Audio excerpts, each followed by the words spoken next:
The theme park came out of nowhere.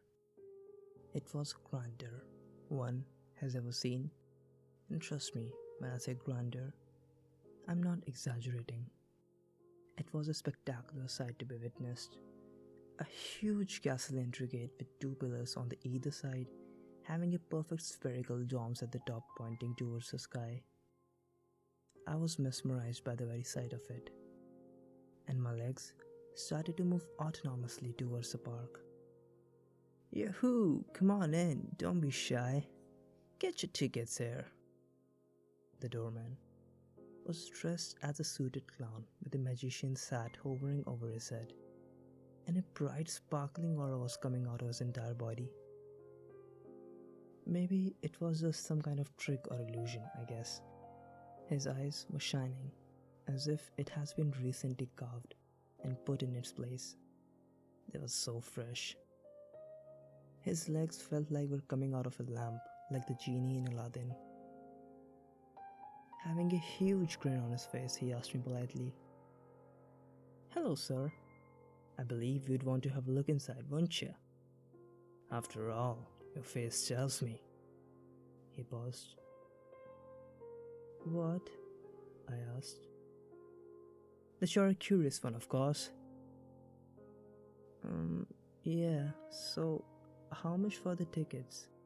I said with a jittery voice. "Well, it's on us tonight, sir. For those who devour scary adventures, we never charge them. Step in and enjoy the ride."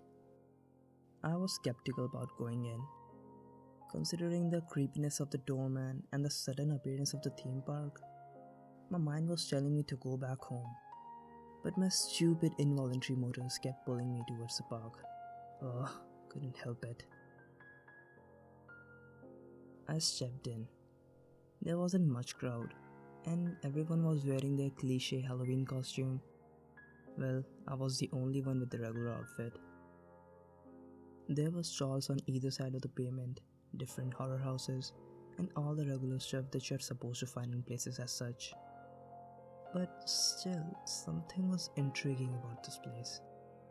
Was it the atmosphere? Some kind of spell in the air? Or is it just the rustic made of the place? Well, to be very honest, I didn't know. But the park was arousing my curiosity, as if I had been luring into the place deeper and deeper by some kind of spell. The place had a rustic essence in it. It seemed like everything from poster to tents and stars is purely handmade with fresh paints. I kept exploring the place, went to different horror houses and stalls. Obviously, played a few games there. There's nothing in this world that can scare me. Food stalls for serving human brains, intestine. A piece of hand with burnt nails, all flooded with blood-red liquid. Ew, that seems so gross. Who would ever want to eat this kind of looking food? Well, it's Halloween, you can't complain. But still, something was off about it. It felt surreal, and people were voraciously eating it. One thing I noticed in particular, that every time I came out of a stall, the amount of people descended.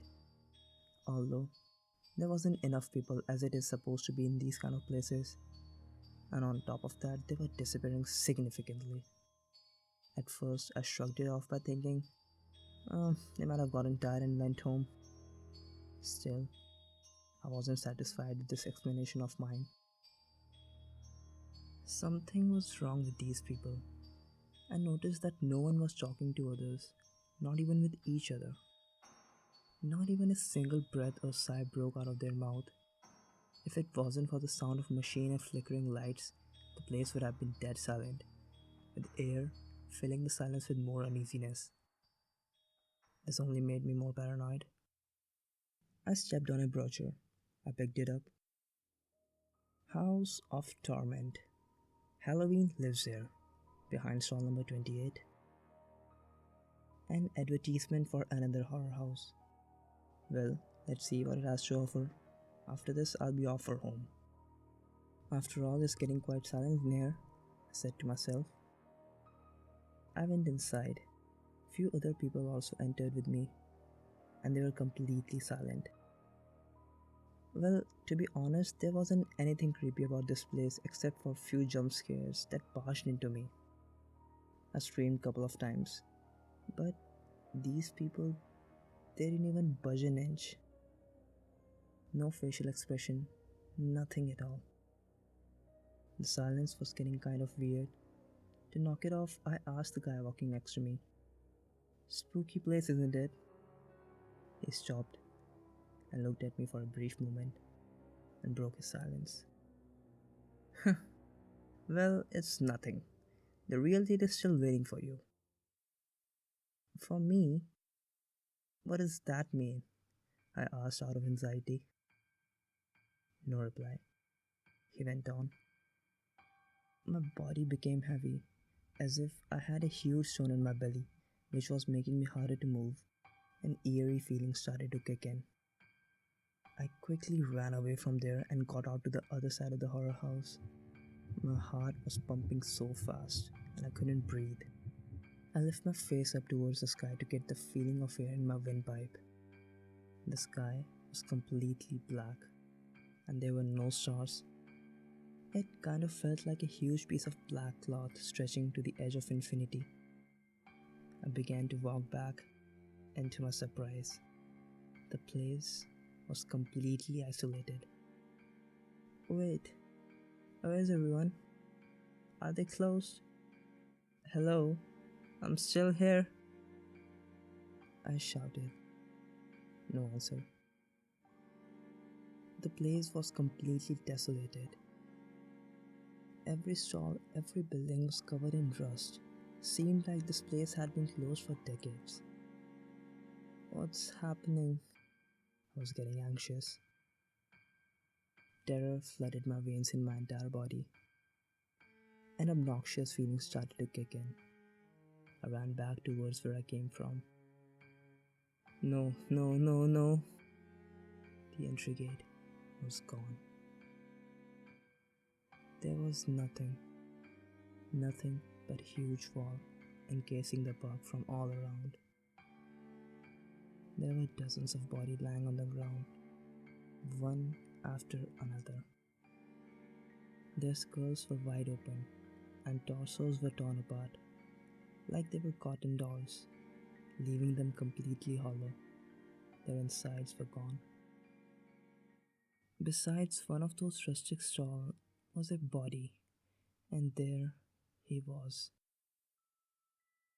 all twisted and turned, hunched back, grisly looking clown, wearing a white blouse with splatters of blood on it, having a gruesome face.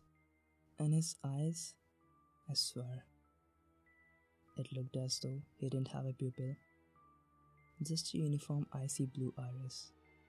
I froze. I wasn't sure what to do. His limbs were moving in a very unnatural way, as if he doesn't belong in here in this world for sure. He was groaning in anguish, making an uncanny sound, opened his mouth widely in an unnatural way, and gobbled the entire skull of that person impetuously. He looked straight down at me, giving out an unsettling smirk. I tried to move away with all my strength, but I couldn't. I was stoned. The terror overwhelmed my entire body. In an instant, he lunged on me, penetrating his long, devilish nail in my torso, cracked my skull wide open. Surprisingly, I was still alive and crying out in agony. After a while, the pain just vanished. I was enjoying being eaten alive, feeling a sharp teeth stretching my skin, chewing on my intestine. The blood showered all over, making a pleasant pouring sound, painting the ground underneath me and filling the atmosphere with the smell of iron.